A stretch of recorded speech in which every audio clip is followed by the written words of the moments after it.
Your Invisible Power by Genevieve Behrend. Foreword. These pages have been written with purpose and hope that their suggestions may furnish you a key to open up the way to the attainment of your desires, and to explain that fear should be entirely banished from your effort to obtain possession of the things you desire. This presupposes, of course, that your desire for possession is based upon your aspiration for greater liberty. For example, you feel that the possession of more money, lands, or friends will make you happier, and your desire for possession of these things arises from a conviction that their possession will bring you liberty and happiness. In your effort to possess, you will discover that the thing you most and ultimately need is to be, always, not spasmodically, your best self. That self which understands that the mistakes of those you love are simply misunderstandings. Your feeling that greater possessions, no matter of what kind they may be, will of themselves bring you contentment or happiness is a misunderstanding. No person, place, or thing can give you happiness. They may give you cause for happiness and a feeling of contentment, but the joy of living comes from within.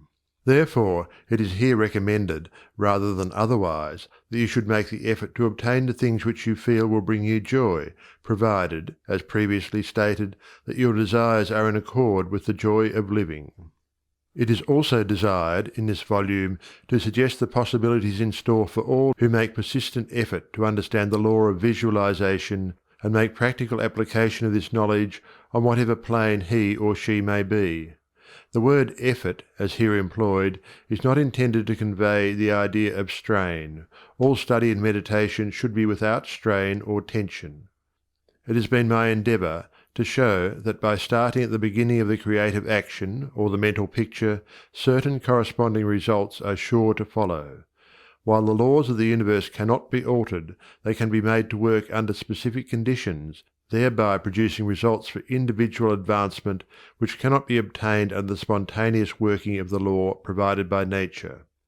However far the suggestions I have given you of the possibilities in store for you through visualizing may carry you beyond your past experience, they nowhere break the continuity of the law of cause and effect.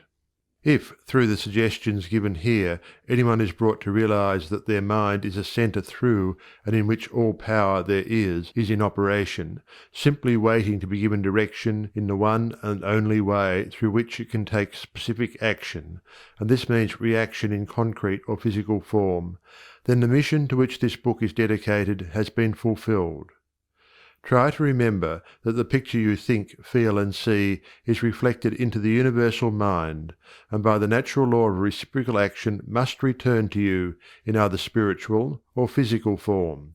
Knowledge of this law of reciprocal action between the individual and the universal mind opens to you free access to all you may wish to possess or to be. It must be steadfastly borne in mind that all this can only be true for the individual who recognizes that they derive their power to make an abiding mental picture from the all-originating universal spirit of life, God, and can be used constructively only so long as it is employed and retained in harmony with the nature of the spirit which originated it. To ensure this, there must be no inversion of the thought of the individual regarding their relationship to this universal originating spirit, which is that of a son or daughter, through which the parent mind acts and reacts. Thus conditioned, whatever you think and feel yourself to be, the creative spirit of life is bound to faithfully reproduce in a corresponding reaction. This is the great reason for picturing yourself and your affairs as you wish them to be as existing facts, though invisible to the physical eye, and live in your picture. An honest endeavour to do this, always recognizing that your own mind is a projection of the originating spirit, will prove to you that the best there is yours in all your ways. End of Foreword.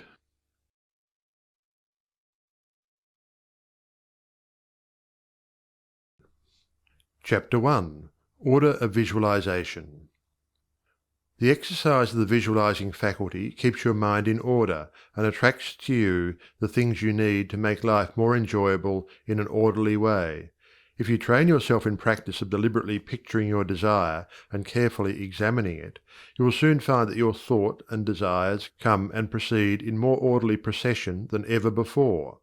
Having reached a state of ordered mentality, you are no longer in a constant state of mental hurry. Hurry is fear, and consequently destructive.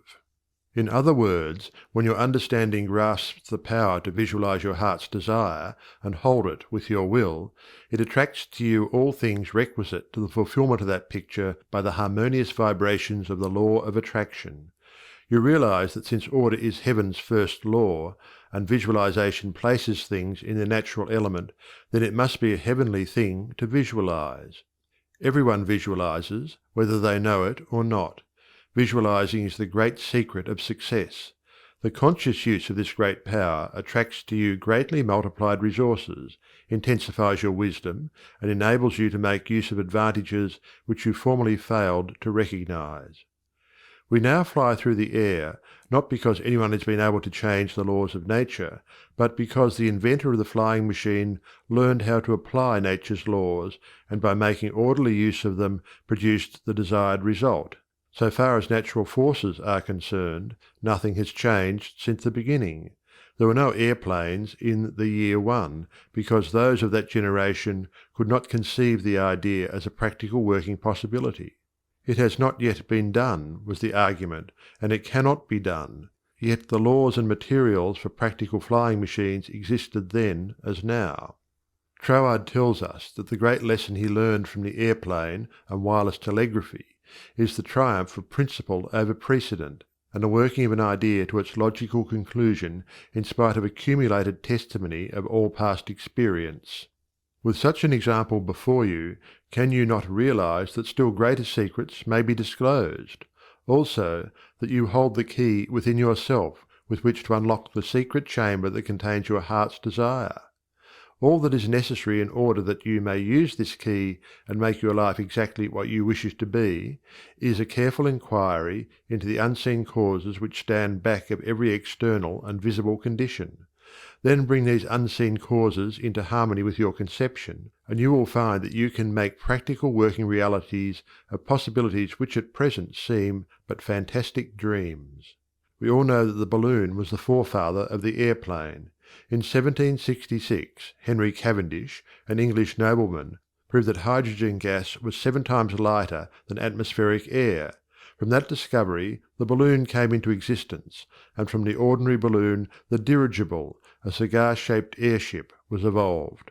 Study of aeronautics and the laws of aerial locomotion of birds and projectiles led to the belief that mechanism could be evolved by which heavier-than-air machines could be made to travel from place to place, and remain in the air by the maintenance of great speed which would overcome by propulsive force the ordinary law of gravitation. Professor Langley of Washington, who developed much of the theory which others afterwards improved, was subjected to much derision when he sent a model airplane up, only to have it bury its nose in the muddy waters of the Potomac. But the Wright brothers, who experimented in the latter part of the 19th century, realized the possibility of travelling through the air in a machine that had no gas bag. They saw themselves enjoying this mode of transportation with great facility.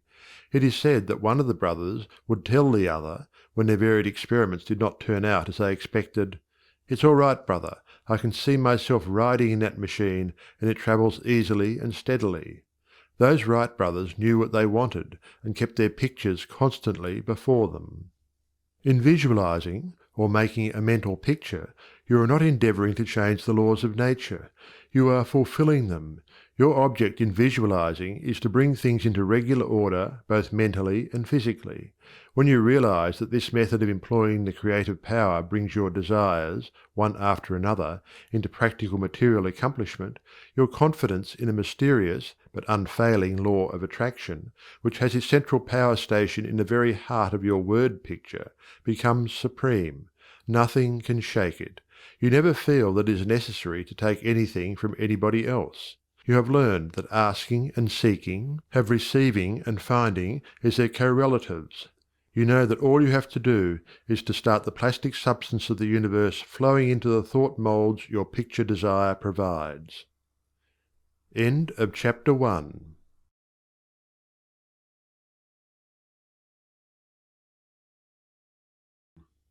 Chapter 2. How to attract to yourself the things you desire. The power within you which enables you to form a thought picture is the starting point of all there is.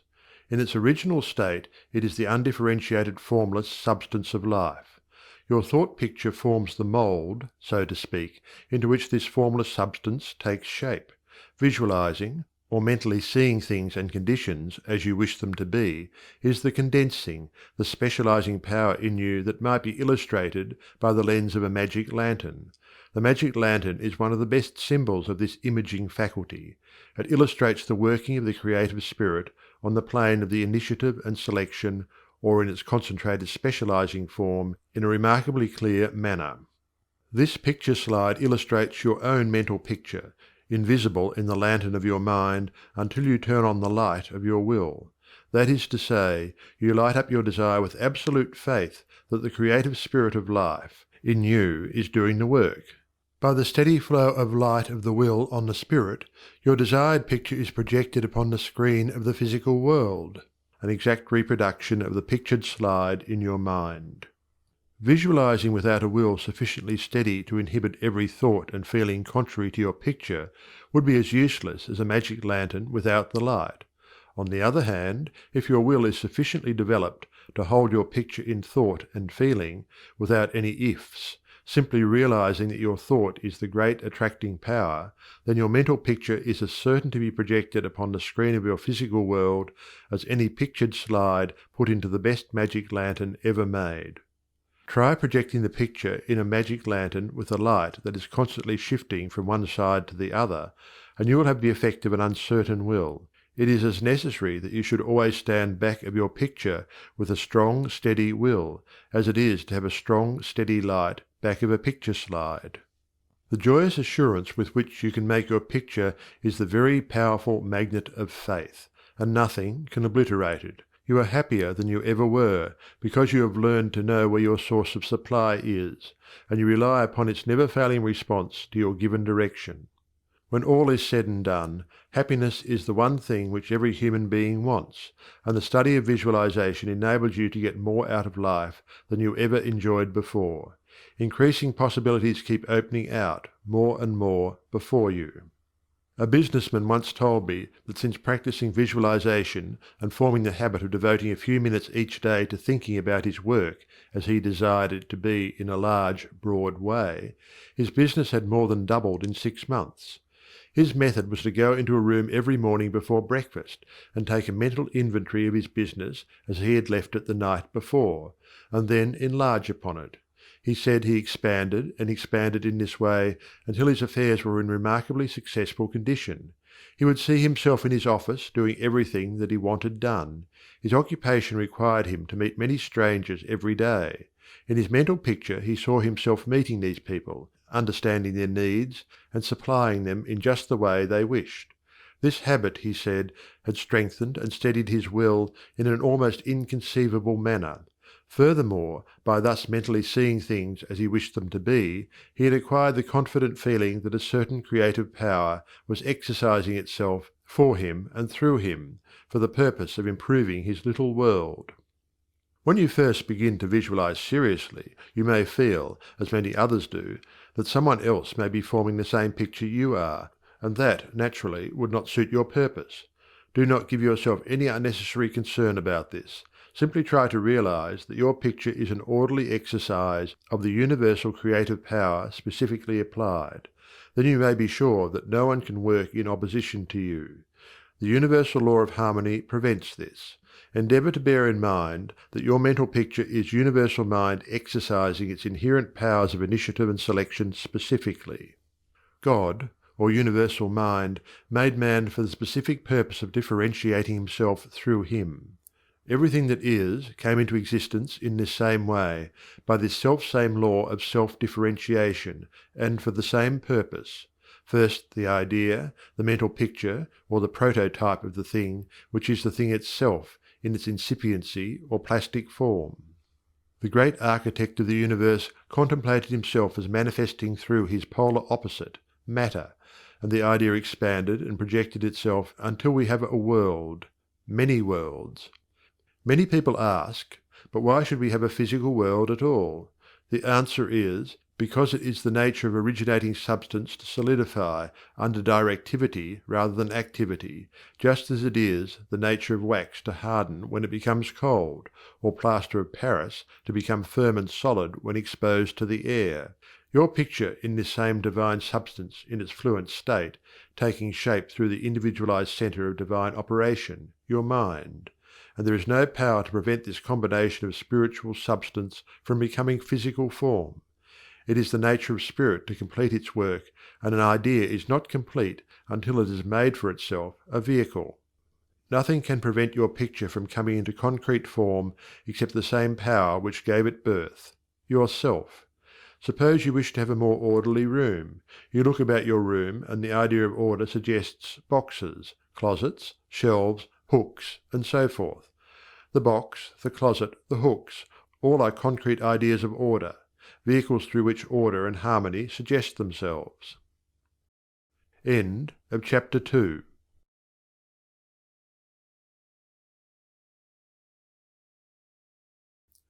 Chapter 3. Relation between mental and physical form. Some persons feel that it is not quite proper to visualize for things. It's too material, they say. But material form is necessary for the self-recognition of spirit from the individual standpoint, and this is the means through which the creative process is carried forward. Therefore, far from matter being an illusion and something that ought not to be, as some metaphysical teachers have taught, matter is the necessary channel for the self-differentiation of spirit. However, it is not my desire to lead you into lengthy and tiresome scientific reasoning in order to remove the mystery of visualization and to put it upon a logical foundation. Naturally, each individual will do this in his own way. My only wish is to point out to you the smoothest way I know, which is the road on which Foreword guides me. I feel sure that you will conclude, as I have, that the only mystery in connection with visualizing is the mystery of life taking form, governed by unchangeable and easily understood laws. We all possess more power and greater possibilities than we realize, and visualizing is one of the greatest of these powers. It brings other possibilities to our observation. When we pause to think for a moment, we realize that for a cosmos to exist at all, it must be the outcome of a cosmic mind, which binds all individual minds to certain generic unities of action, thereby producing all things as realities and nothing as illusions. If you will take this thought of Foreword's and meditate upon it without prejudice, you will surely realize that concrete material form is an absolute necessity of the creative process. Also, that matter is not an illusion, but a necessary channel through which life differentiates itself. If you consider matter in its right order as the polar opposite to spirit, you will not find any antagonism between them. On the contrary, together they constitute one harmonious whole. And when you realize this, you feel, in your practice of visualizing, that you are working from cause to effect, from beginning to finish. In reality, your mental picture is the specialized working of the originating spirit. One could talk for hours on purely scientific lines, showing, as Foreword says, that raw material for the formation of the solar systems is universally distributed throughout all space. Yet investigation shows that while the heavens are studded with millions of suns, there are spaces that show no signs of cosmic activity. This being true, there must be something which started cosmic activity in certain places, while passing over others in which the raw material was equally available. At first thought, one might attribute the development of cosmic energy to the etheric particles themselves. Upon investigation, however, we find this to be mathematically impossible in a medium which is equally distributed throughout space, for all its particles are in equilibrium. Therefore no one particle possesses in itself a greater power of originating motion than the other. Thus we find that the initial movement, though working in and through the particles of primary substance, is not the particles themselves. It is this something we mean when we speak of spirit. The same power that brought universal substance into existence will bring your individual thought or mental picture into physical form. There is no difference of kind in the power. The only difference is a difference of scale. The power and the substance themselves are the same. Only in working out your mental picture it has transferred its creative energy from the universal to the scale of the particular, and is working in the same unfailing manner from its specific centre your mind. End of chapter 3.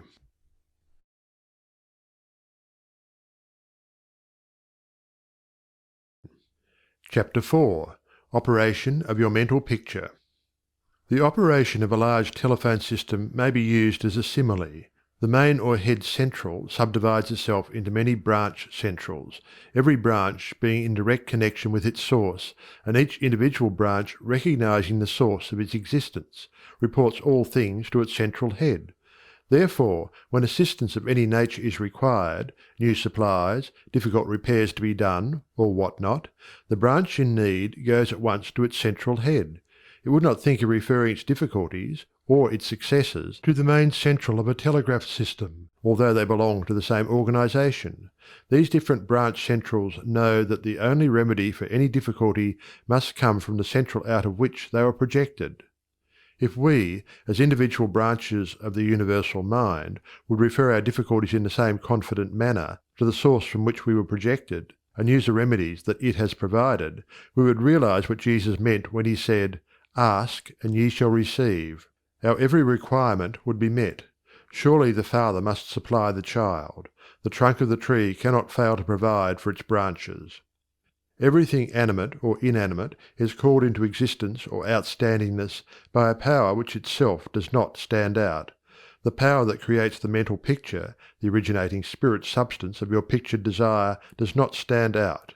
It projects the substance of itself, that is, a solidified counterpart of itself, while it remains invisible to the physical eye. Only those will ever appreciate the value of visualizing who are able to realize Paul's meaning when he said, "The worlds were formed by the word of God. Things which are seen are not made of things which do appear." There is nothing unusual or mysterious in the idea of your pictured desire coming into material evidence. It is the working of a universal natural law.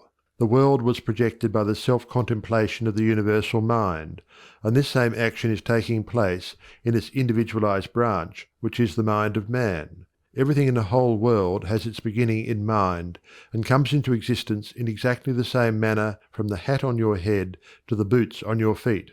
All are projected thoughts, solidified. Your personal advance in evolution depends upon your right use of the power of visualizing, and your use of it depends on whether you recognize that you, yourself, are a particular center through and in which the originating spirit is finding ever new expression for potentialities already existing within itself.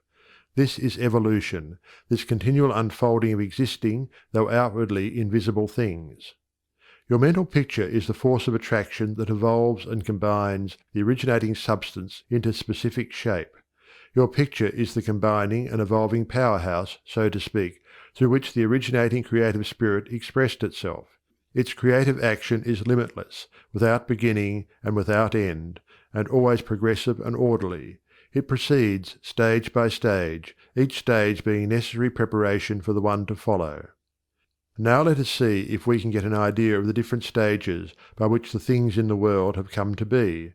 Troward says, if we can get at the working principle which is producing these results, we can very quickly and easily give it personal application. First, we find that the thought of originating life, or spirit, about itself, is its simple awareness of its own being, and this produced a primary ether, a universal substance out of which everything in the world must grow. Troward also tells us that though this awareness of being is a necessary foundation for any further possibilities, it is not much to talk about. It is the same with individualized spirit, which is yourself. Before you would entertain the idea of making a mental picture of your desire as being at all practical, you must have some idea of your being, of your I am, and just as soon as you are conscious of your I amness, you begin to wish to enjoy the freedom which this consciousness suggests. You want to do more and be more, and as you fulfill this desire within yourself, localized spirit begins conscious activities in you. The thing you are most concerned with is the specific action of the creative spirit of life, universal mind specialized. The localized God germ in you is your personality, your individuality, and since the joy of absolute freedom is the inherent nature of this God germ, it is natural that it should endeavor to enjoy itself through its specific center. And as you grow in the comprehension that your being, your individuality, is God particularizing himself, you naturally develop divine tendencies. You want to enjoy life and liberty, you want freedom in your affairs as well as in your consciousness, and it is natural that you should. Always with this progressive wish there is a faint thought picture. As your wish and your recognition grow into an intense desire, this desire becomes a clear mental picture. For example, a young lady studying music wishes she had a piano in order to practice at home. She wants the piano so much that she can mentally see it in one of the rooms. She holds the picture of the piano and indulges in a mental reflection of the pleasure and advantage it will be to have the piano in the corner of the living room. One day she finds it there just as she had pictured it. As you grow in understanding as to who you are, where you came from, and what the purpose of your being is, how you are to fulfill the purpose for which you are intended, you will more and more afford a centre through which the creative spirit of life can enjoy itself. And you will realize that there can be but one creative process filling all space, which is the same in its potentiality, whether universal or individual. Furthermore, all that there is, whether on the plane of the visible or invisible, had its origin in the localized action of thought or a mental picture, and this includes yourself, because you are universal spirit localized, and the same creative action is taking place through you. Now you are no doubt asking yourself why there is so much sickness and misery in the world. If the same power and intelligence which brought the world into existence is in operation in the mind of man, why does it not manifest itself as strength, joy, health, and plenty? If one can have one's desires fulfilled by simply making a mental picture of that desire, holding on to it with the will, and doing without anxiety on the outward plane whatever seems necessary to bring the desire into fulfillment, then there seems no reason for the existence of sickness and poverty. Surely no one desires either. The first reason is that few persons will take the trouble to inquire into the working principle of the laws of life. If they did, they would soon convince themselves that there is no necessity for the sickness and poverty that we see about us. They would realize that visualizing is a principle and not a fallacy. There are a few who have found it worthwhile to study this simple, though absolutely unfailing law that will deliver them from bondage. However, the race as a whole is not willing to give the time required for this study. It is either too simple or too difficult. They may make a picture of their desire with some little understanding of visualizing for a day or two, but more frequently it is for an hour or two. But if you will insist upon mentally seeing yourself surrounded by things and conditions as you wish them to be, you will understand that the creative energy sends its plastic substance in the direction indicated by the tendency of your thoughts. Herein lies the advantage of holding your thought in the form of a mental picture. The more enthusiasm and faith you are able to put into your picture, the more quickly it will come into visible form, and your enthusiasm is increased by keeping your desire secret. The moment you speak it to any living soul, that moment your power is weakened. Your power, your magnet of attraction is not so strong, and consequently cannot reach so far. The more perfectly a secret between your mind and outer self is guarded, the more vitality you give your power of attraction. One tells one's troubles to weaken them, to get them off one's mind, and when a thought is given out, its power is dissipated. Talk it over with yourself, and even write it down and at once destroy the paper. However, this does not mean that you should strenuously endeavour to compel the power to work out your picture on the special lines that you think it should. That method would soon exhaust you, and hinder the fulfilment of your purpose. A wealthy relative need not necessarily die, or someone lose a fortune on the street, to materialize the $10,000 that you are mentally picturing. One of the doormen in the building in which I live heard much of the mental picturing of desires from visitors passing out of my rooms. The average desire was for $500. He considered that $5 was more in his line, and began to visualize it, without the slightest idea of where or how he was to get it. My parrot flew out of the window, and I telephoned to the men in the courtyard to get it for me. One caught it, and it bit him on the finger. The doorman, who had gloves on, and did not fear a similar hurt, took hold of it and brought it up to me. I gave him 5 $1 bills for the service. This sudden reward surprised him. He enthusiastically told me that he had been visualizing for just $5, merely from hearing that others visualized. He was delighted at the unexpected realization of his mental picture. All you have to do is to make such a mental picture of your heart's desire. Hold it cheerfully in place with your will, always conscious that the same infinite power which brought the universe into existence brought you into form for the purpose of enjoying itself in and through you. And since it is all life, love, light, power, peace, beauty and joy, and is the only creative power there is, the form it takes in and through you depends upon the direction given it by your thought indicator. In you it is undifferentiated, waiting to take any direction given it, as it passes through the instrument that it has made for the purpose of self-distribution. It is this power which enables you to transfer your thoughts from one form to another. The power to change your mind is the individualized universal power taking the initiative, giving direction to the fluent substance contained in every thought. It is the simplest thing in the world to give this highly sensitive plastic substance any form you will through visualizing. Anyone can do it with a small expenditure of effort. Once you really believe that your mind is a center through which the plastic substance of all there is in your world takes involuntary form, the only reason why your picture does not always materialize is because you have introduced something antagonistic to the fundamental principle.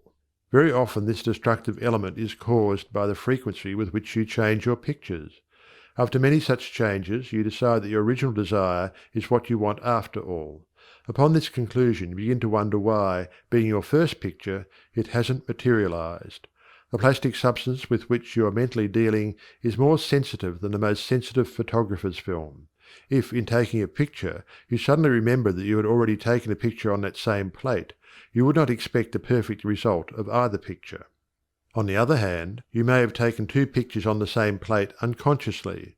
When the plate has been developed and the picture comes into physical view, you do not condemn the principle of photography, nor are you puzzled to understand why your picture has turned out so unsatisfactorily. You do not feel that it is impossible for you to obtain a good, clear picture of the subject in question. You know that you can do so by simply starting at the beginning, putting in a new plate, and determining to be more careful while taking your picture next time.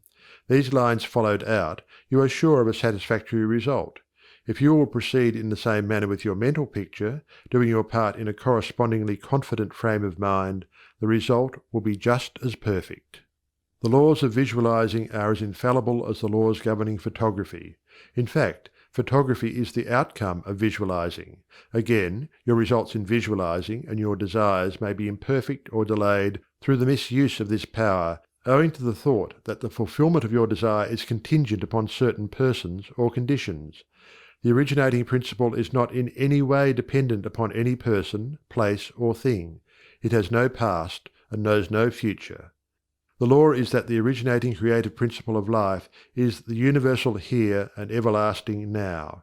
It creates its own vehicles through which to operate. Therefore, past experience has no bearing upon your present picture. So do not try to obtain your desire through a channel that may not be natural for it, even though it may seem reasonable to you. Your feeling should be that the thing, or the consciousness which you so much desire, is normal and natural, a part of yourself, a form for your evolution. If you can do this, there is no power to prevent your enjoying the fulfillment of the picture you have in hand, or any other. End of chapter 4.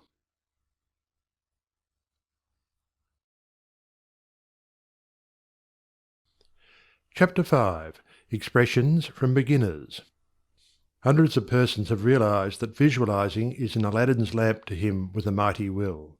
General Foch says that his feelings were so outraged during the Franco-Prussian War in 1870 that he visualized himself leading a French army against the Germans to victory. He said he made his picture, smoked his pipe, and waited. This is one result of visualizing we are all familiar with. A famous actress wrote a long article in one of the leading Sunday papers last winter, describing how she rid herself of excessive body fat and weight by seeing her figure constantly as she wished it to be. A very interesting letter came to me from a doctor's wife while I was lecturing in New York. She began with the hope that I would never discontinue my lectures on visualization, making humanity realize the wonderful fact that they possess the method of liberation within themselves. Relating her own experience, she said that she had been born on the east side of New York in the poorest quarter. From earliest girlhood she had cherished a dream of marrying a physician some day. This dream gradually formed a stationary mental picture. The first position she obtained was in the capacity of a nursemaid in a physician's family. Leaving this place, she entered the family of another doctor. The wife of her employer died, and in time the doctor married her, the result of her long-pictured yearning. After that, both she and her husband conceived the idea of owning a fruit farm in the south. They formed a mental picture of the idea and put their faith in its eventual fulfilment. The letter she sent me came from their fruit farm in the south. It was while at the farm that the doctor's wife wrote me. Her second mental picture had seen the light of materialization. Many letters of a similar nature come to me every day. The following is a case that was printed in the New York Herald last May. Atlantic City, May 5th. She was an old woman, and when she was arraigned before Judge Clarence Goldenberg in the police court today, she was so weak and tired she could hardly stand. The judge asked the court attendant what she was charged with. "Stealing a bottle of milk, Your Honour," repeated the officer. "She took it from the doorstep of a downtown cottage before daybreak this morning." "Why did you do that?" Judge Goldenberg asked her. "I was hungry," the old woman said. "I didn't have a cent in the world, and no way to get anything to eat except to steal it. I did not think anyone would mind if I took a bottle of milk." "What's your name?" asked the judge. "Weinberg," said the old woman. "Elizabeth Weinberg." Judge Goldenberg asked her a few questions about herself. Then he said, "Well, you're not very wealthy now, but you're no longer poor. I've been searching for you for months. I've got $500 belonging to you from the estate of a relative. I'm the executor of the estate." Judge Goldenberg paid the woman's fine out of his own pocket, and then escorted her into his office, where he turned the legacy over to her and sent a policeman out to find her a lodging place. I learned later that this little woman had been desiring and mentally picturing $500, while all the time ignorant of how it could possibly come to her, but she kept her vision and strengthened it with her faith. In a recent edition of Good Housekeeping there was an article by Addington Bruce entitled "Stiffening Your Mental Backbone." It is very instructive and would benefit anyone to read it. He says, in part, "Form the habit of devoting a few moments every day to thinking about your work in a large, broad, imaginative way, as a vital necessity to yourself and a useful service to society." Huntington, the great railway magnate, before he started building his road from coast to coast, said that he took hundreds of trips all along the line before there was a rail laid. It was said that he would sit for hours with a map of the United States before him and mentally travel from coast to coast, just as we do now over his fulfilled mental picture. It would be possible to call your attention to hundreds of similar cases. The best method of picturing to yourself that which you may desire is both simple and enjoyable, if you once understand the principle back of it well enough to believe it. First, and above everything else, be sure of what it is you really want. Then specialize your desire along these lines. End of chapter 5.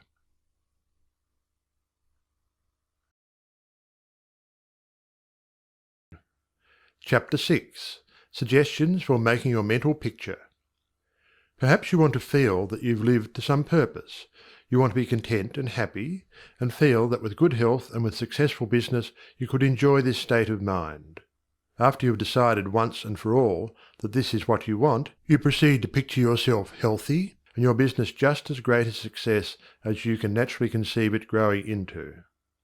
The best time for making your definite picture is just before breakfast and before retiring at night. As it is necessary to give yourself plenty of time, it may be necessary to rise earlier than is your usual habit. Go into a room where you will not be disturbed. Meditate for a few moments upon the practical working of the law of visualizing, and ask yourself, how did the things about me first come into existence? How may I find it helpful to get more quickly in touch with the invisible supply? Someone felt that comfort would be better expressed and experienced by sitting on a chair than on the floor. The very beginning of the meditation, the chair, was the desire to be at ease. With this came the picture of some sort of a chair. The same principle applies to the hat and the clothes that you wear. Go carefully into this thought of the principle back of the thing. Establish it as a personal experience. Make it a fact to your consciousness. If you are thorough in this, you will find yourself in the deep consciousness beneath the surface of your own thought power. Then open a window, take about 10 deep breaths, and during the time draw a large imaginary circle of light around you. As you inhale, keeping yourself in the centre of this circle of light, see great rays of light coming from the circle and entering your body at all points, centralizing itself at your solar plexus. Hold the breath a few moments at this central light of your body, the solar plexus, then slowly exhale. As you do this, mentally see imaginary rays or sprays of light going up through the body and down and out through the feet. Mentally spray your entire body with this imaginary light. When you have finished the breathing exercise, sit in a comfortable upright chair and mentally know that there is but one life, one substance, and this life substance of the universe is finding pleasure in self-recognition in you. Repeat some affirmation of this kind until you feel the truth and reality of the words that you are affirming. Then begin your picture. Whether your desire is for a state of consciousness or a possession, large or small, begin at the beginning. If you want a house, begin by seeing yourself in the kind of house you desire. Go all through it, taking careful note of the rooms, where the windows are situated, and such other details as help you to feel the reality of your concept. You might change some of the furniture and look into some of the mirrors, just to see how healthy, wealthy, and happy you look. Go over your picture again and again until you feel the reality of it. Then write it all down just as you have seen it, with the feeling that the best there is mine.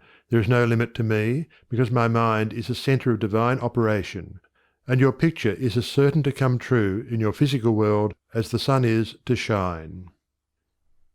End of chapter 6.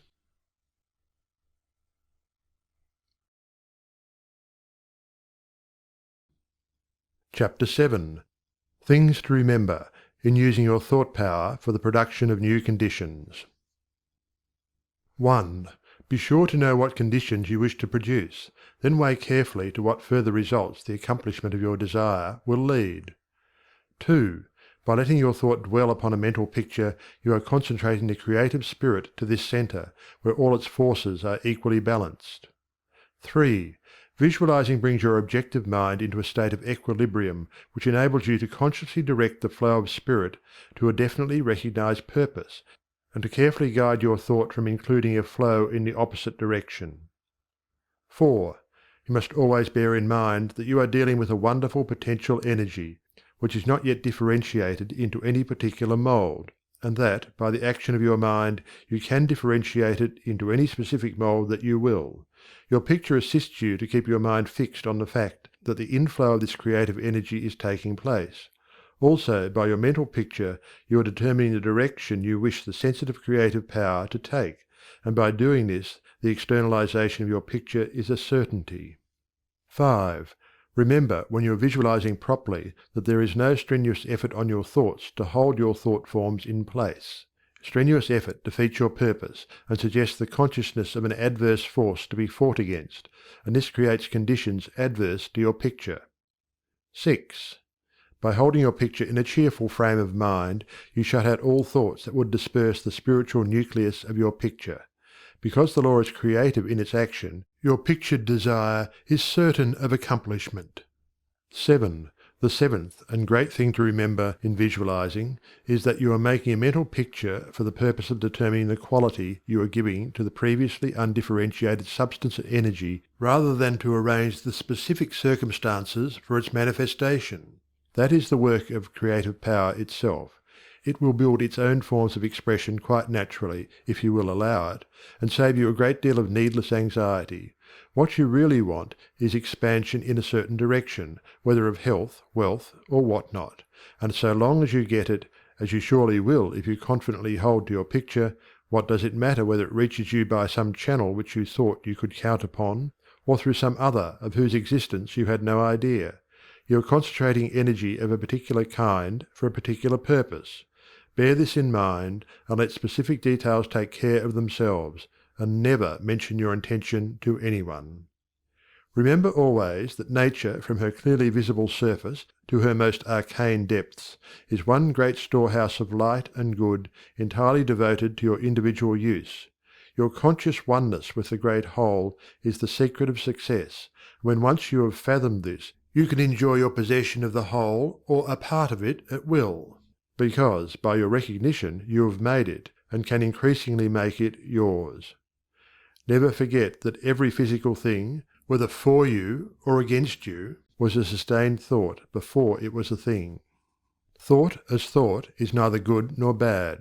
It is creative action and always takes physical form. Therefore the thoughts you dwell upon become the things you possess or do not possess. End of chapter 7.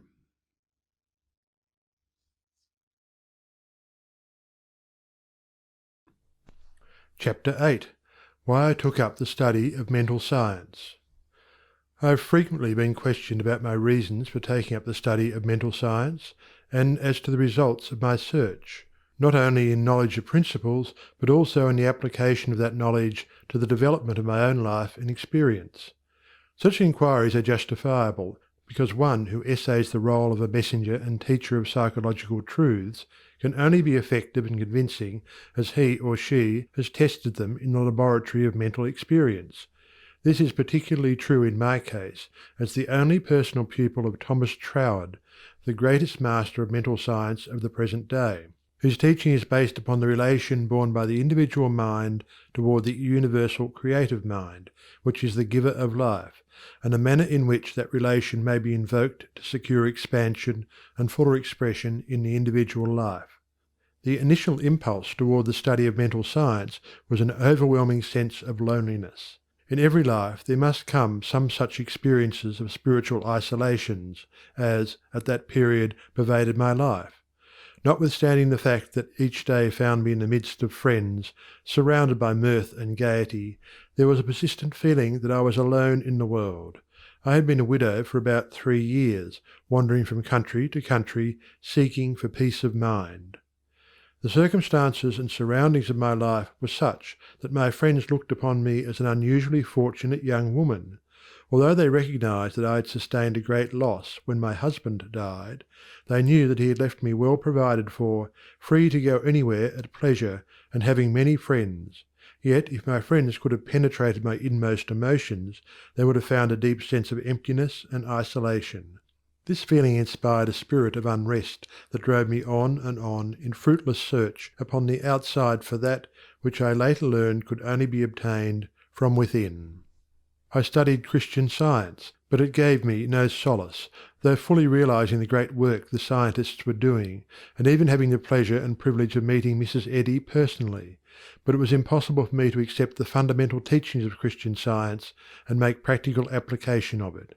When about to abandon the search for contentment and resign myself to resume a life of apparent amusement, a friend invited me to visit the great seer and teacher Abdu'l-Baha. After my interview with this most wonderful of men, my search for contentment began to take a change. He had told me that I would travel the world over seeking the truth, and when I had found it, would speak it out. The fulfilment of the statement of this great seer then seemed to be impossible. But it carried a measure of encouragement, and at least indicated that my former seeking had been in the wrong direction.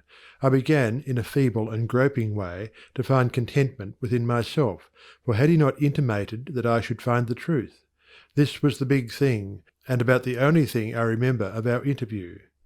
A few days later, upon visiting the office of a New Thought practitioner, my attention was attracted to a book on his table entitled The Edinburgh Lectures on Mental Science by Thomas Troward. It interested me to see that Troward was a retired divisional judge from the Punjab, India. I purchased the book, thinking I would read it through that evening. Many have endeavoured to do the same thing, only to find, as I did, that the book must be studied in order to be understood, and hundreds have decided, just as I did, to give it their undivided attention. After finding this treasure book, I went to the country for a few days, and while there studied the volume as thoroughly as I could. It seemed extremely difficult, and I decided to purchase another book of Troward's, in the hope that its study might not require so much of an effort. Upon inquiry I was told that a subsequent volume, The Door Lectures, was much the simpler and better of the two books. When I procured it, I found that it also must be studied. It took me weeks and months to get even a vague conception of the meaning of the first chapter of Door, which is entitled Entering into the Spirit of It. I mean by this that it took me months to enter into the spirit of what I was reading. But in the meantime a paragraph from page 26 arrested my attention as seeming the greatest thing I had ever read. I memorized it and endeavoured with all my soul to enter into the spirit of Troward's words. The paragraph reads, My mind is a centre of divine operation. The divine operation is always for expansion and fuller expression, and this means the production of something beyond what has gone before, something entirely new, not included in the past experience, though proceeding out of it by an orderly sequence of growth. Therefore, since the divine cannot change its inherent nature, it must operate in the same manner with me. Consequently, in my own special world, of which I am the centre, it will move forward to produce new conditions, always in advance of any that have gone before. It took an effort on my part to memorize this paragraph, but in the endeavour towards this end, the words seemed to carry with them a certain stimulus. Each repetition of the paragraph made it easier for me to enter into the spirit of it. The words expressed exactly what I had been seeking for. My one desire was for peace of mind. I found it comforting to believe that the divine operation in me could expand to fuller expression and produce more and more contentment. In fact, a peace of mind and a degree of contentment greater than I had ever known. The paragraph further inspired me with deep interest to feel that the life spark in me could bring into my life something entirely new. I did not wish to obliterate my past experience, but that was exactly what Troward said it would not do. The divine operation would not exclude my past experience, but proceeding out of them would bring some new thing that would transcend anything that I had ever experienced before. Meditation on these statements brought with it a certain joyous feeling. What a wonderful thing it would be if I could accept and sincerely believe, beyond all doubt, that this one statement of Troward's was true. Surely the divine could not change its inherent nature, and since divine life is operating in me, I must be divinely inhabited, and the divine in me must operate just as it operates upon the universal plane. This meant that my whole world of circumstances, friends and conditions would ultimately become a world of contentment and enjoyment of which I am the centre. This would all happen just as soon as I was able to control my mind, and thereby provide a concrete centre around which the divine energies could play. Surely it was worth trying for. If Troward had found this truth, why not I? This idea held me to my task. Later I determined to study with the man who had realized and given to the world so great a statement. It had lifted me from my state of despondency. The immediate difficulty was the need for increased finances. End of chapter 8.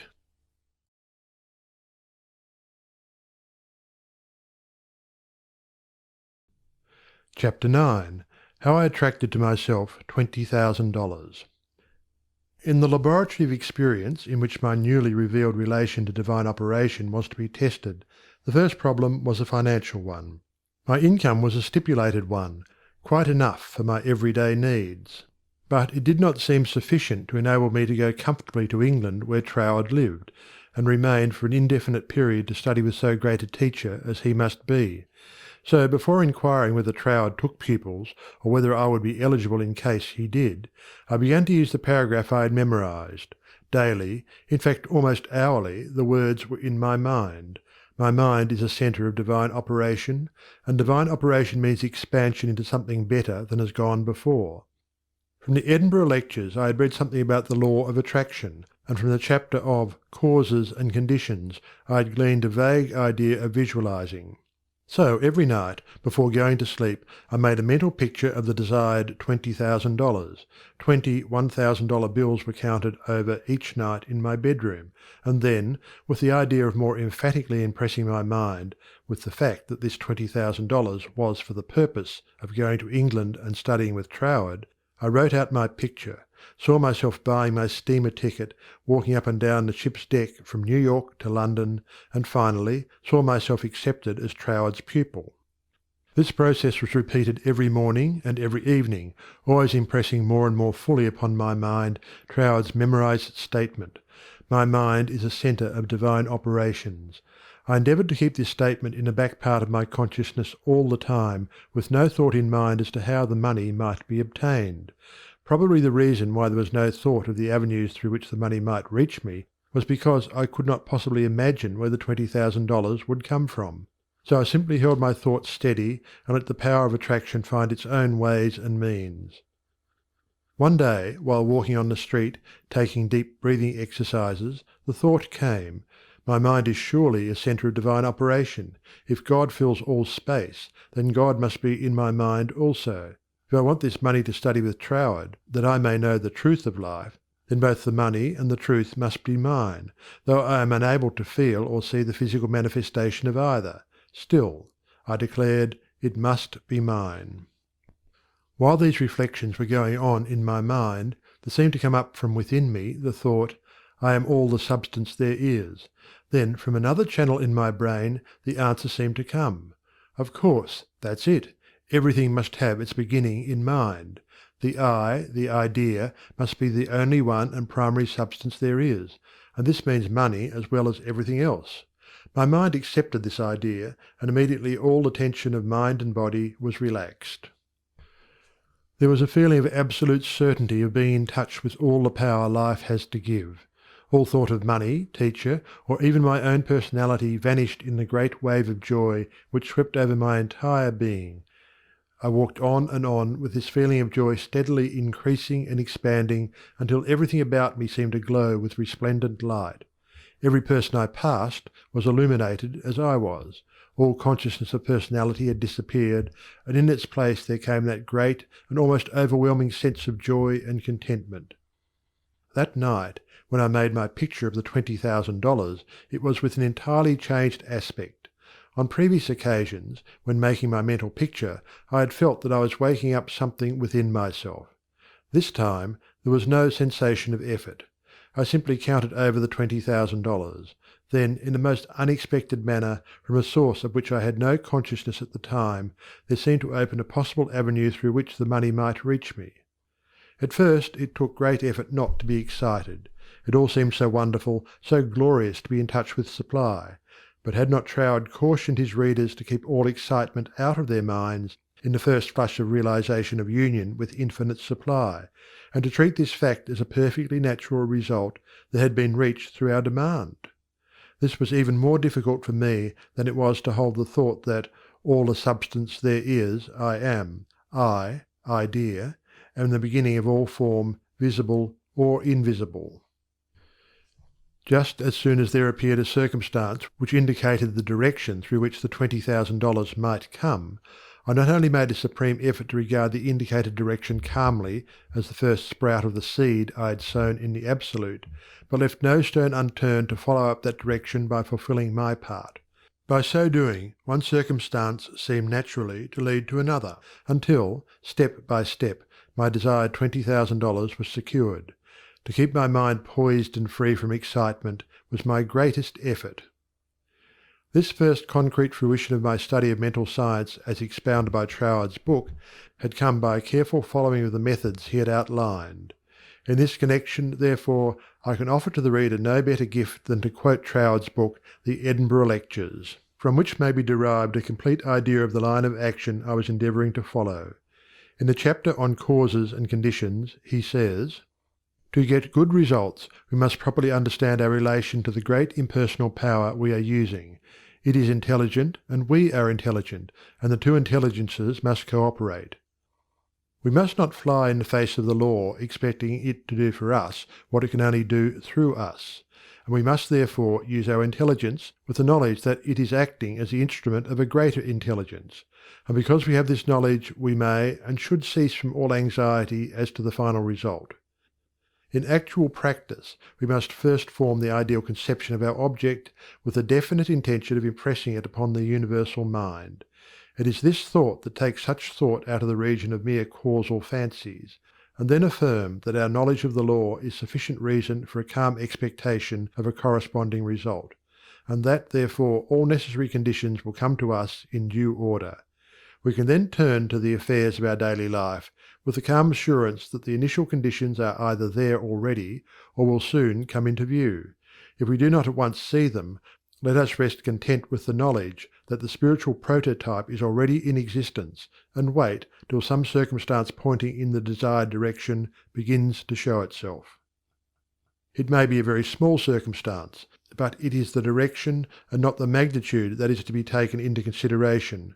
As soon as we see it, we should regard it as the first sprouting of the seed sown in the Absolute, and do calmly and without excitement whatever the circumstances seem to require, and then, later on, we shall see that this doing will, in turn, lead to a further circumstance in the same direction, until we find ourselves conducted step by step to the accomplishment of our object.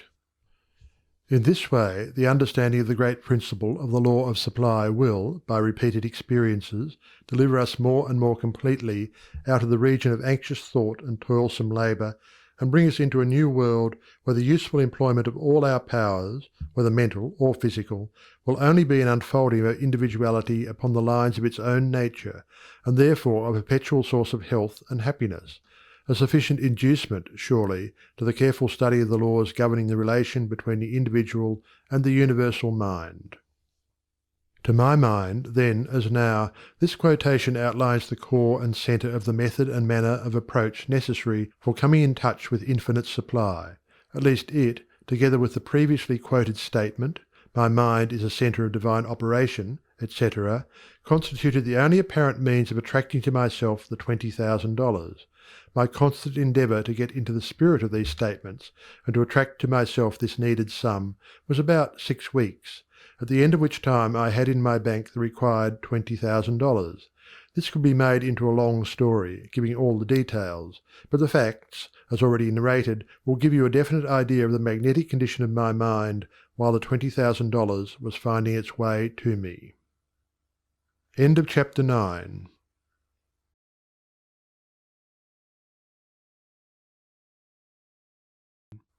Chapter 10.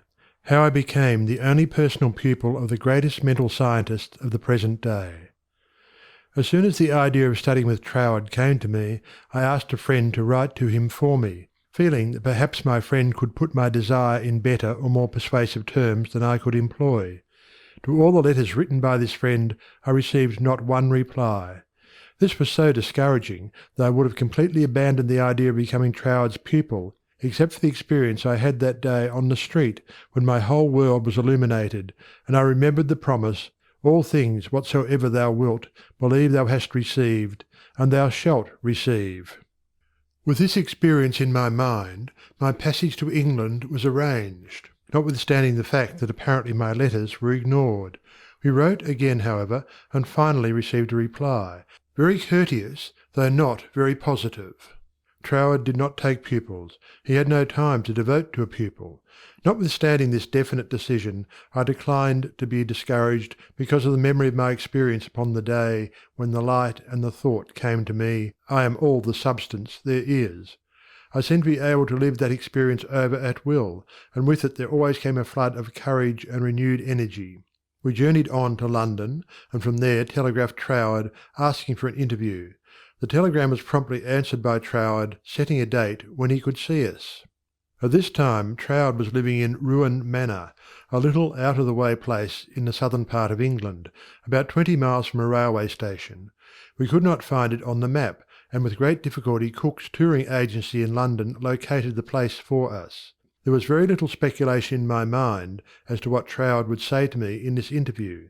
There always remained the feeling that the truth was mine, also that it would grow and expand in my consciousness until peace and contentment were outward as well as inward manifestations of my individual life. We arrived at Troward's house in a terrific rainstorm, and were cordially received by Troward himself, whom I found, much to my surprise, to be more the type of a Frenchman than an Englishman. I afterwards learned that he was a descendant of the Huguenot race. A man of medium stature, with rather a large head, big nose, and eyes that fairly danced with merriment. After we had been introduced to the other members of the family, and given a hot cup of tea, we were invited into the living-room, where Troward talked very freely of everything except my proposed studies. It seemed quite impossible to bring him to that subject. Just before we were leaving, however, I asked quite boldly, "Will you not reconsider your decision to take a personal pupil? I wish so much to study with you." To which he replied with a very indifferent manner that he did not feel that he could give the time it would require for personal instruction, but that he would be glad to give me the names of 2 or 3 books, which he felt would not only be interesting but instructive to me. He said he felt much flattered and pleased that I had come all the way from America to study with him, and as we walked out through the lane from his house to our automobile, his manner became less indifferent. A feeling of sympathy seemed to touch his heart, and he turned to me with the remark, "You might write to me, if so inclined, after you get to Paris, and perhaps, if I have time in the autumn, we could arrange something, though it does not seem possible now." I lost no time in following up his very kind invitation to write. My letters were all promptly and courteously answered, but there was never a word of encouragement as to my proposed studies. Finally, about 2 months later, there came a letter with a question in it. "What do you suppose is the meaning of this verse in the 21st chapter of Revelation?" 16. "And the city lieth foursquare, and the length is as large as the breadth. And he measured the city with the reed, 12,000 furlongs. The length and the breadth and the height of it are equal." Instinctively I knew that my chance to study with Troward hung upon my giving the correct answer to that question. The definition of the verse seemed utterly beyond my reach. Naturally, answers came to my mind, but I knew intuitively that none was correct. I began bombarding my scholarly friends and acquaintances with the same question. Lawyers, doctors, priests, nuns, and clergymen, all over the world, received letters from me with this question in them. Later answers began to return to me, but intuition told me that none was correct. All the while I was endeavouring to find the answer for myself, but none seemed to come. I memorized the verse in order that I might meditate upon it. I began a search of Paris for the books Troward had recommended to me, and after 2 or 3 days' search we crossed the river Seine to the Ile de Cite to go into some of the old bookstores there. They were out of print, and these were the best places to find them in. Finally we came upon a little shop that had the books there. These were the last copies the man had, consequently the price was high. While remonstrating with the clerk, my eye rested upon the work of an astrologer, which I laughingly picked up and asked, "Do you think Professor would read my horoscope?" The clerk looked aghast at the suggestion, and responded, "Why no, madame, this is one of France's greatest astrologers. He does not read horoscopes." In spite of this answer, there was a persistent impulse within me to go to the man. The friend who had accompanied me in my search for the books remonstrated with me, and tried in every way to dissuade me from going to the famous astrologer, but I insisted, and she went with me. When we came to his office, I found it somewhat embarrassing to ask him to read my horoscope. Nevertheless, there was nothing to do but put the question. Reluctantly, the professor invited us into his paper-strewn study, and reluctantly, and also impatiently, asked us to be seated. Very courteously and coldly, he told me that he did not read horoscopes. His whole manner said, more clearly than words could, that he wished we would take our departure. My friend stood up. I was at a great loss what to do next, because I felt that I was not quite ready to go. Intuition seemed to tell me there was something for me to gain there. Just what it was I was unable to define, so I paused a moment, much to my friend's displeasure, when one of the professor's enormous Persian cats jumped into my lap. "Get down, Jack!" the professor shouted. What does it mean? He seemed to ask himself. Then, with a greater interest than he had hitherto shown in me, the professor said with a smile, "I have never known that cat to go to a stranger before, madame. My cat pleads for you. I also now feel an interest in your horoscope, and if you will give me the data it will give me pleasure to write it out for you." There was a great feeling of happiness in me when he made this statement. He concluded by saying, "I do not feel that you really care for your horoscope."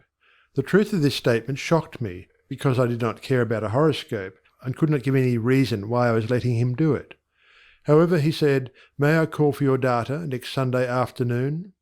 On Sunday afternoon, at the appointed time, the professor arrived, and I was handing him the slip of paper with all the data of my birth, etc., when the idea came to me to ask the professor for the answer to the question about the 16th verse of the 21st chapter of Revelation. The thought was instantly carried into effect, and I found myself asking this man what he thought this verse meant. Without pausing to think it over, he immediately replied, "It means, the city signifies the truth, and the truth is non-invertible. Every side from which you approach it is exactly the same." Intuitively and undoubtingly I recognized this answer as the true one, and my joy knew no bounds, because I felt sure that with this correct answer in my possession, Troward would accept me as his pupil in the fall.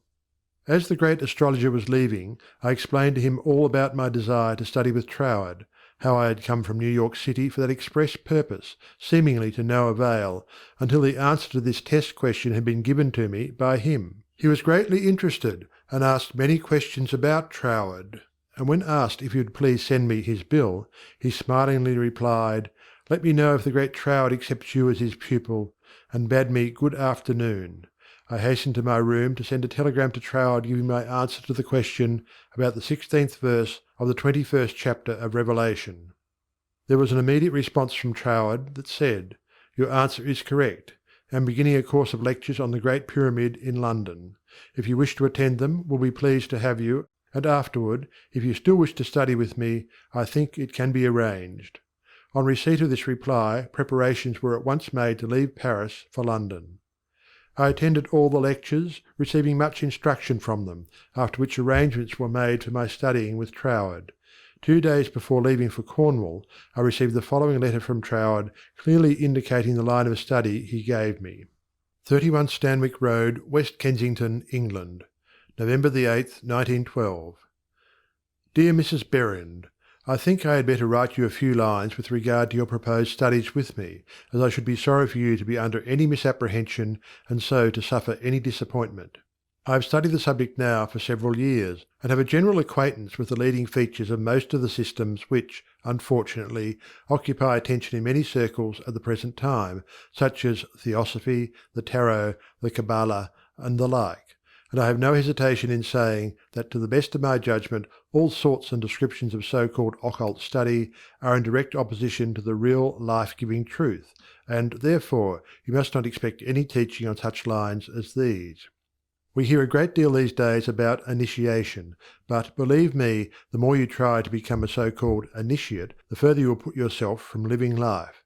I speak after many years of careful study and consideration when I say that the Bible and its revelation of Christ is the one thing really worth studying, and that is a subject large enough in all conscience, embracing as it does our outward life and of everyday concerns, and also the inner springs of our life and all that we can in general terms conceive of the life in the unseen after putting off the body at death.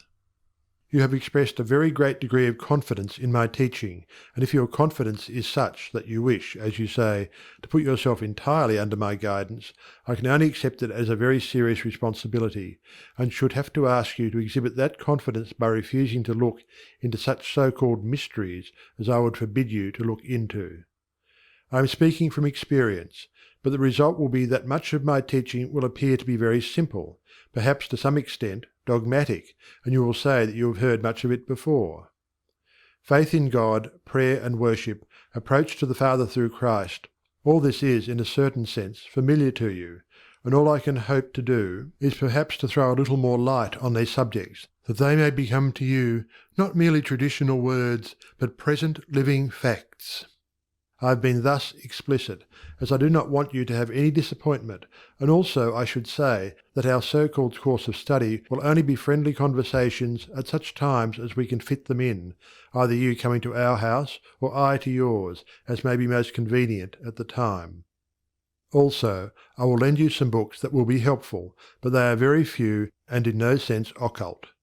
Now, if all this falls in with your ideas, we shall, I am sure, be very glad to see you at Ruan Manor, and that you will find that the residents there, though few, are very friendly, and the neighbourhood very pretty. But, on the other hand, if you feel you want some other source of learning, do not mind saying so, only you will never find any substitute for Christ. I trust you will not mind my writing you like this, but I do not want you to come all the way down to Cornwall, and then be disappointed. With kindest regards, Yours sincerely, signed, T. Troward.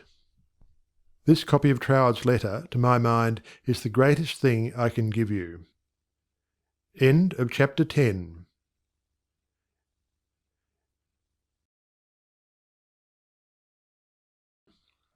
Chapter 11. How to bring the power in your word into action. In your every word there is the power germ that expands and projects itself in the direction your word indicates, and ultimately develops into physical expression. For example, you wish to establish joy in your consciousness. Just repeat the word joy secretly, persistently, and emphatically. The joy germ begins to expand and project itself until your whole being is filled with joy. This is not a mere fancy, but a truth. Once you experience this power, you will daily prove that these facts have not been fabricated to fit a theory, but the theory has been built up by careful observation of facts. Everyone knows that joy comes from within. Another may give you cause for joy, but no one can be joyous for you. Joy is a state of consciousness, and consciousness is purely, Troward says, mental. Mental faculties always work under something which stimulates them, and this stimulus may come either from without, through the external senses, or from within, by the consciousness of something not perceptible on the physical plane. The recognition of this interior source of stimulus enables you to bring into your consciousness any state you desire. Once a thing seems normal to you, it is as surely yours, through the law of growth and attraction, as it is yours to no addition after you have the conscious use of figures. This method of repeating the word makes the word in all its limitless meaning yours, because words are the embodiment of thoughts, and thought is creative, neither good nor bad, simply creative. This is the reason why faith builds up and fear destroys. Only believe, and all things are possible unto you. It is faith that gives you dominion over every adverse circumstance or condition. It is your word of faith that sets you free, not faith in any specific thing or act, but simple faith in your best self in all ways. It is because of this ever-present creative power within the heart of the word that makes your health, your peace of mind, and your financial condition a reproduction of your most habitual thought. Try to believe and understand this, and you will find yourself master of every adverse circumstance or condition, a prince of power. End of chapter 11.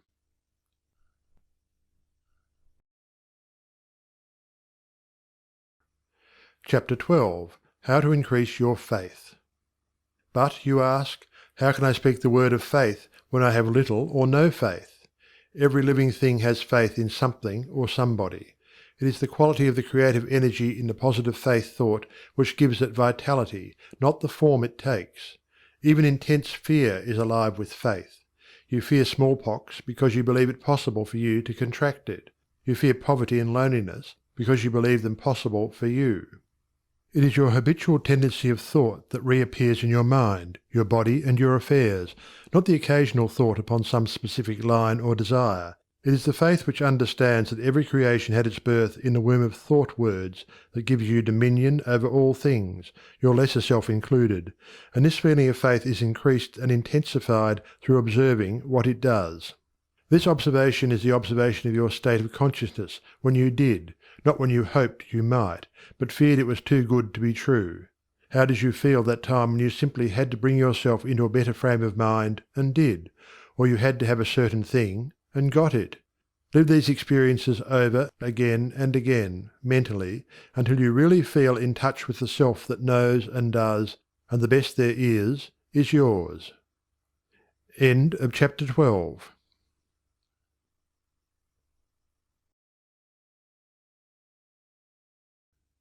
Chapter 13. The Reward of Increased Faith. Because you have expanded your faith into the faith and laws of the universe that know no failure, your faith in the best of yourself, the principle of life in you, has brought you into conscious realization that you are not a victim of the universe, but a part of it. Consequently, there is that within yourself which is able to make conscious contact with the universal principle of law and power, and enables you to press all the particular laws of nature, whether visible or invisible, into serving your particular demand or desire, and thereby you find yourself master, not a slave, of any situation. Troward tells us that this mastering is to be accomplished by knowledge, and the only knowledge which will afford this purpose, in all its measureless immensity, is the knowledge of the personal element in universal spirit, and its reciprocity to our own personality. In other words, the words you think, the personality you feel yourself to be, are all reproductions in miniature or specialized God or universal spirit. All your word thoughts were God word forms before they were yours. The words you use are the instruments, channels, through which the creative energy takes shape. Naturally, this sensitive creative power can only reproduce in accordance with the instrument through which it passes. All disappointments and failures are the result of endeavouring to think one thing and produce another. This is just as impossible as it would be for an electric fan to be used for lighting purposes, or for water to flow through a crooked pipe in a straight line. The water must take the shape of the pipe through which it flows. Even more truly, this sensitive, invisible, fluent substance must reproduce outwardly the shape of the thought word through which it passes. This is the law of its nature. Therefore it logically follows, as a man thinketh, so is he. Hence, when your thought or word form is in correspondence with the eternal constructive and forward movement of the universal law, then your mind is the mirror in which the infinite power and intelligence of the universe sees itself reproduced, and your individual life becomes one of harmony. End of chapter 13.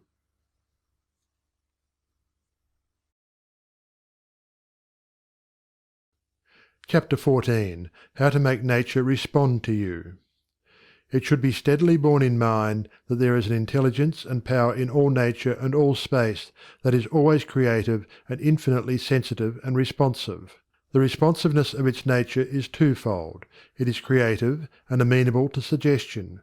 Once the human understanding grasps this all-important fact, it realizes the simplicity of the law of life. All that is necessary is to realize that your mind is a center of divine operation, and consequently contains that within itself which accepts suggestions, and expect all life to respond to your call, and you will find suggestions which tend to the fulfillment of your desire coming to you, not only from your fellow men, but also from the flowers, the grass, the trees, and the rocks, which will enable you to fulfill your heart's desire, if you act upon them in confidence on this physical plane. Faith without works is dead, but faith with works sets you absolutely free. End of chapter 14.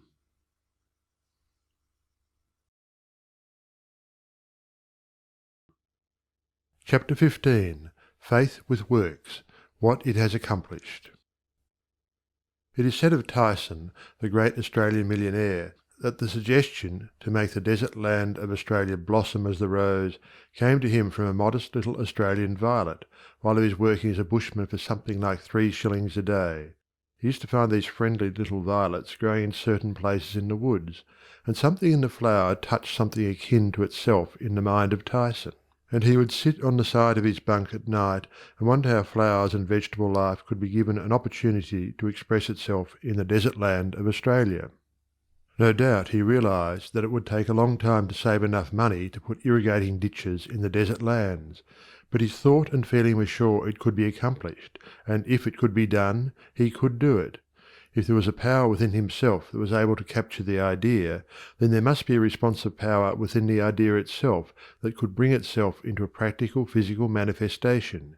He resolutely put aside all questions as to the specific ways and means which would be employed in bringing his desire into physical manifestation, and simply kept his thoughts centred upon the idea of making fences and seeing flowers and grass where none existed.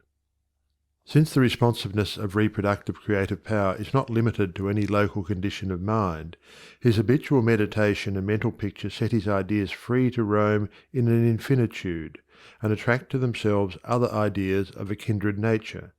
Therefore it was not necessary for Tyson to wait and see his ideas and desires fulfilled until he had saved from his 3 shillings a day enough money to irrigate the land, for his ideas found other ideas in a financial world which were attuned in sympathy with themselves, and doors of finance were quickly opened. All charitable institutions are maintained upon the principle of the responsiveness of life. If this were not true, no one would care to give, simply because another needed. The law of demand and supply, cause and effect, can never be broken. Ideas attract to themselves kindred ideas. Sometimes they come from a flower, a book, or out of the invisible.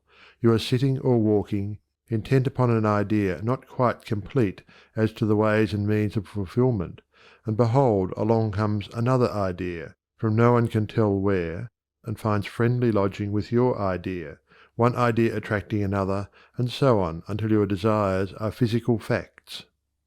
You may feel the necessity for an improvement in your finances, and wonder how this increase can be brought about, when there seems to suddenly come from within the idea that everything had its birth in thought, even money, and your thoughts turn their course.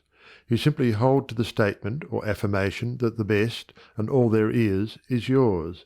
Since you are able to capture ideas from the infinite through the instrument of your intuition, you let your mind rest upon that thought, knowing full well that this very thought will respond to itself. Your inhibition of the thought of doubt and feeling of anxiety enables the reassuring ideas to establish themselves and attract to themselves "I can" and "I will" ideas, which gradually grow into physical form of the desire in mind. In the conscious use of the universal power to reproduce your desires in physical form, three facts should be borne in mind. First, all space is filled with a creative power. Second, this creative power is amenable to suggestion. Third, it can only work by deductive methods. As Troward tells us, this last is an exceedingly important point, for it implies that the action of the ever-present creative power is in no way limited by precedent. It works according to the essence of the spirit of the principle.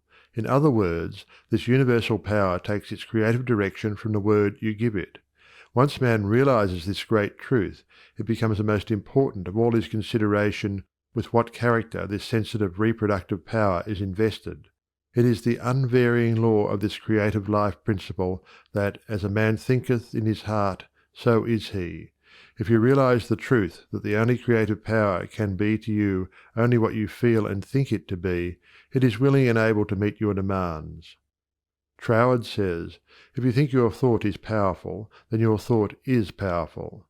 As a man thinketh in his heart, so is he," is the law of life, and the creative power can no more change this law than an ordinary mirror can reflect back to you a different image than the object you hold before it.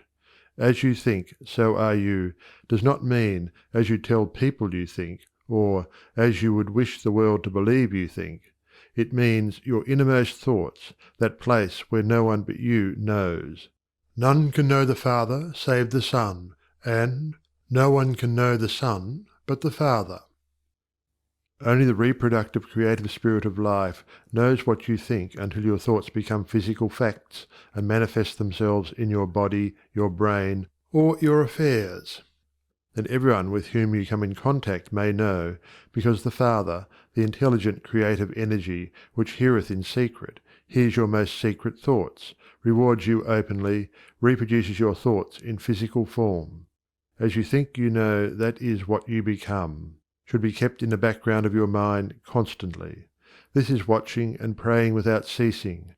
And when you are not feeling quite up to par physically, pray. End of chapter 15.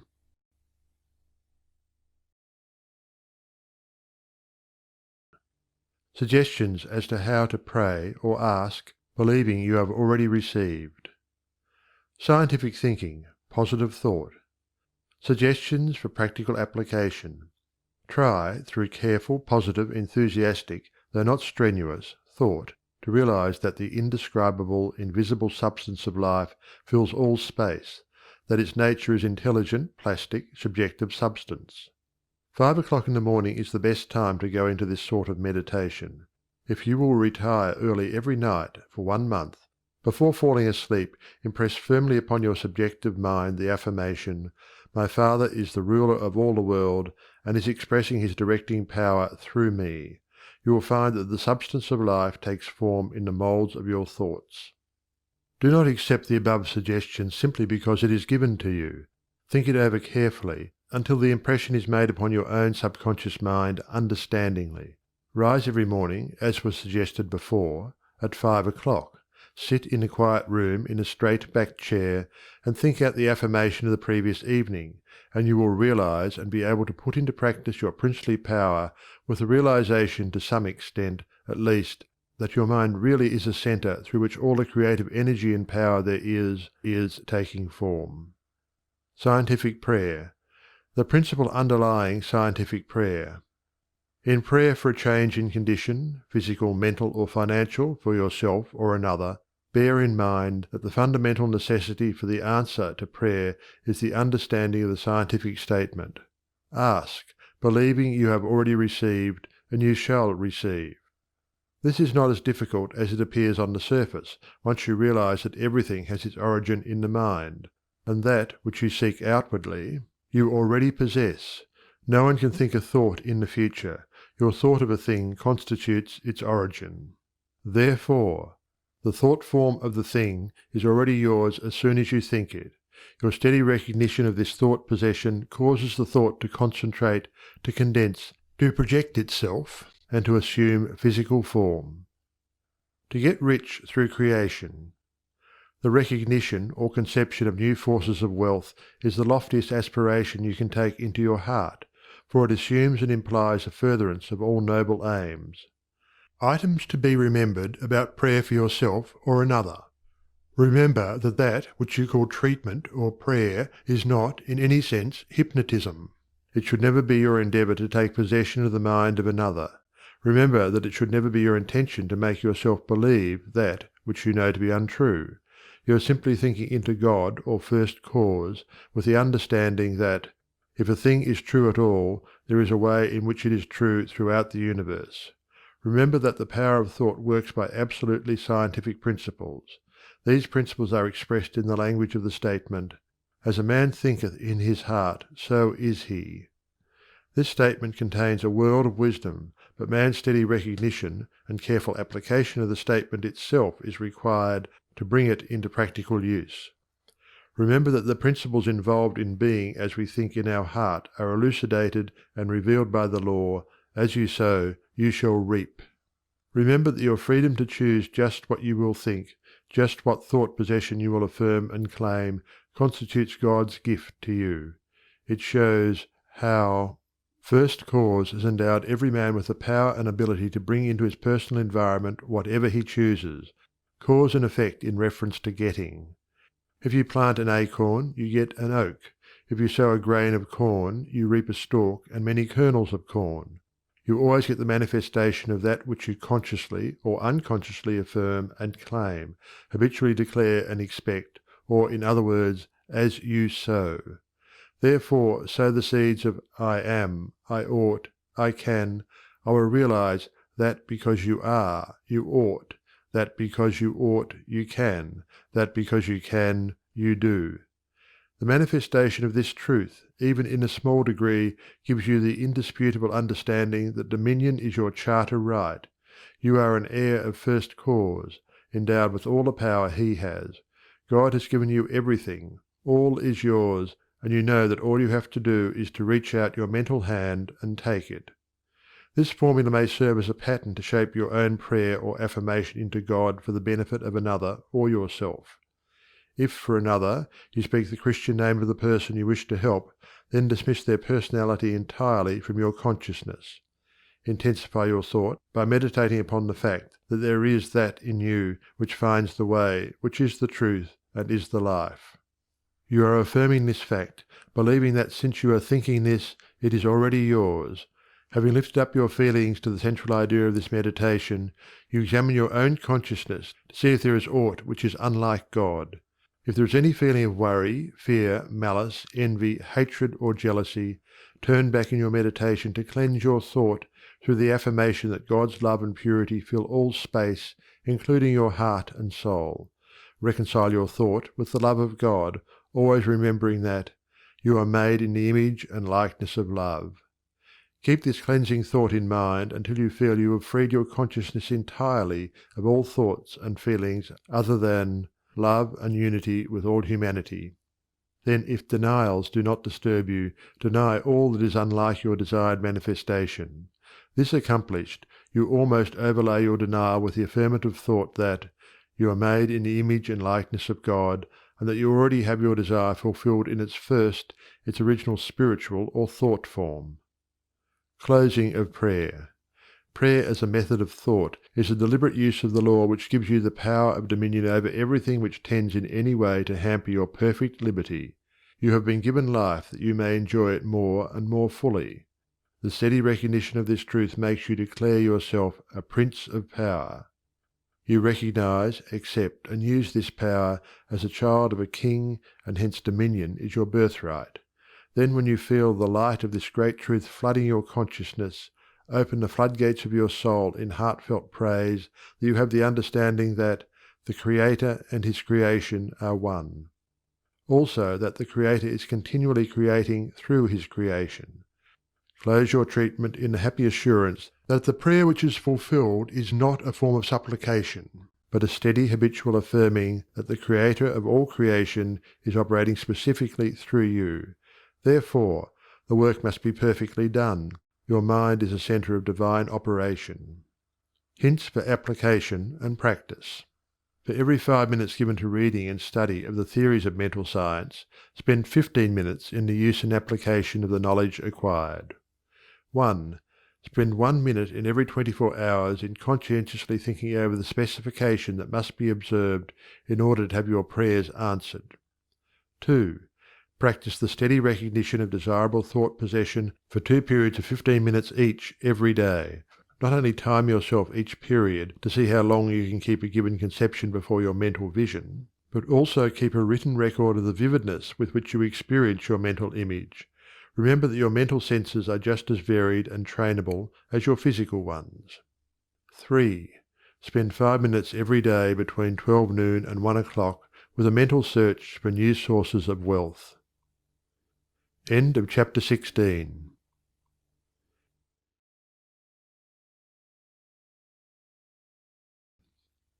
Chapter 17. Things to Remember. Remember that the greatest mental scientist the world has ever known, Jesus Christ, the man, said that all things are possible unto you. Also, the things I do, you can do. Did he tell the truth? Jesus did not claim to be more divine than you are. He declared the whole human race children of God. By birth he was no exception to this rule. The power he possessed was developed through his personal effort. He said you could do the same if you would only believe in yourself. A great idea is valueless unless accompanied by physical action. God gives the idea, man works it out on the physical plane. All that is really worthwhile is contentment. Self-command alone can produce it. The soul and body are one. Contentment of mind is contentment of soul, and contentment of soul means contentment of body. If you wish health, watch your thoughts, not only of your physical being, but your thoughts about everything and everybody. With your will keep them in line with your desire, and outwardly act in accordance with your thoughts, and you will soon realize that all power, both over thoughts and conditions, has been given to you. You believe in God. Believe in yourself as the physical instrument through which God operates. Absolute dominion is yours when you have sufficient self-mastery to conquer the negative tendency of thoughts and actions. Ask yourself daily, what is the purpose of the power which put me here? How can I work with the purpose for life and liberty in me? Upon having decided these questions, endeavour hourly to fulfil them. You are a law unto yourself. If you have a tendency to overdo anything, eat, drink, or blame circumstances for your misfortune, conquer that tendency with the inward conviction that all power is yours outwardly. Eat less, drink less, blame circumstances less, and the best there is will gradually grow into the place where the worst seem to be. Always remember that all is yours to use as you will.